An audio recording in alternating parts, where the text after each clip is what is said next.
اچھا بسم اللہ کریں بھائی جان. جی سر. بسم اللہ الرحمن الرحیم. آج شیخ رشید صاحب کو نیب نے القادر ٹرسٹ میں بطور گواہ طلب کیا تھا.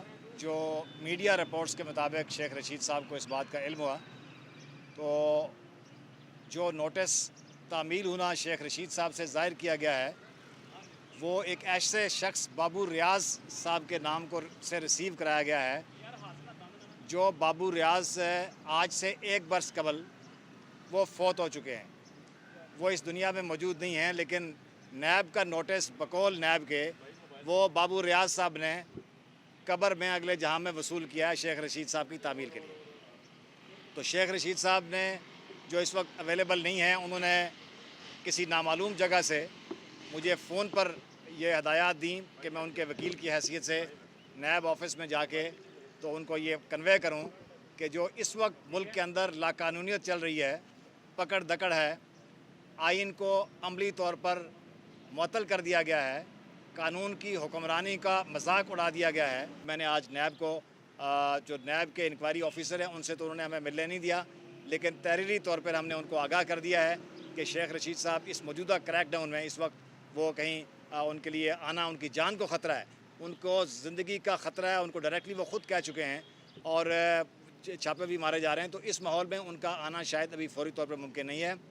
لیکن جو القادر ٹرسٹ ہے اس کے بارے میں انہوں نے مجھے ہدایات دیں کہ القادر ٹرسٹ کے ساتھ اس ایشو کے ساتھ شیخ رشید صاحب کا کسی قسم کا کوئی کنسرن نہیں ہے. اگرچہ نیب نے ان کو بطور گواہ بلایا ہے، لیکن اس کابینہ میں 55 سے زائد وزیر تھے اور وہ وزیر آپ ان کو بلا سکتے ہیں، ان سے پوچھ سکتے ہیں. جو منٹس آف میٹنگز ہیں وہ سارے آن ریکارڈ ہیں، وہ وہاں سے آپ ویریفائی کر سکتے ہیں. اور شیخ رشید صاحب کا اور جو اس معاملے کا محرک تھے شہزاد اکبر، ان کے آپس میں تعلقات اس قدر کشیدہ تھے کہ ان کی بول چال تک بھی نہیں تھی. تو شیخ رشید صاحب کو اس معاملے میں جو انہوں نے مجھے بتایا ہے فون پہ کہ ان کا کسی قسم کا کوئی تعلق نہیں ہے، نہ انہیں اس بارے میں کوئی کنسرن ہے ان کا.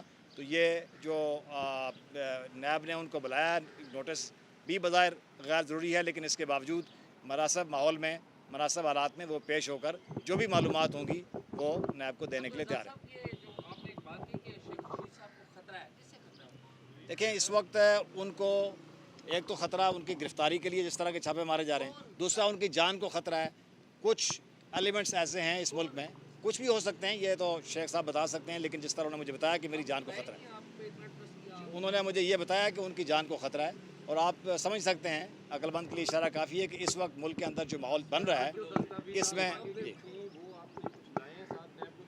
جی شیخ رشید صاحب کے پاس تو کوئی دستاویز کوئی ایسی نہیں ہے کہ ان سے مانگی گئی ہوں، نہ ان کے پاس دستاویز تھی. انہوں نے منٹس آف میٹنگز جو ہیں وہ منگوائے ہیں. منٹس آف میٹنگز جو ہیں وہ وزیر کے پاس نہیں ہوتے، وہ تو ریکارڈ میں موجود ہوتے ہیں کیبنٹ ڈویژن کے ریکارڈ میں، وہاں سے وہ لے سکتے ہیں اور نیب کے پاس آلریڈی موجود بھی ہوں گے. شیخ صاحب جو ہیں انہوں نے آرمی چیف کا نام لیا، عاصم منیر کا. انہوں نے کہا یہ جو کچھ کر رہے ہیں وہ آرمی چیف کر رہے ہیں. تو شیخ رشید صاحب عمران خان کے اس بیان کے ساتھ کھڑے ہیں ان کے ساتھ. یہ تو پولیٹیکل سٹیٹمنٹ آپ شیخ صاحب سے ڈائریکٹ پوچھ سکتے ہیں. میں چونکہ ان کے بطور وکیل بات کر رہا ہوں، انہوں نے کسی کا نام نہیں لیا اور نہ ہی فوج کے بارے میں تو ان کی رائے جو ہے سب کو معلوم ہے کہ فوج پاکستان کا ایک قابل تعظیم ادارہ ہے جس کا شیخ صاحب احترام کرتے ہیں، اور اس کو کہ اس طرح کی کوئی پرسنل سٹیٹمنٹ وہ نہیں دیتے. موجودہ وقت میں القادر ٹرسٹ کے جو ہے وہ اتنی شدت کیوں اختیار کرے کہ آپ پاکستان تحریک انصاف کے پاس جتنے بھی ڈاکومنٹیشن ہے جوابی کارروائی کے وہ جمع نہیں کروا رہی کہ ہر سیاسی رہنما کو بلایا بھی جا رہا ہے، گرفتاریاں بھی ممکن آ رہی ہیں؟ دیکھیے اس کا جواب تو پی ٹی آئی دے سکتی ہے یا پی ٹی آئی کے جو لوگ ہیں وہ دے سکتے ہیں،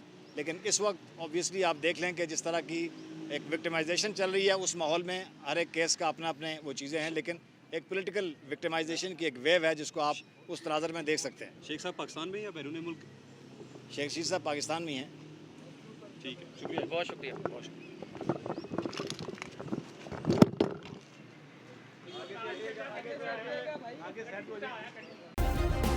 سبسکرائب کریں اور بیل دبائیں تاکہ کوئی خبر رہ نہ جائے.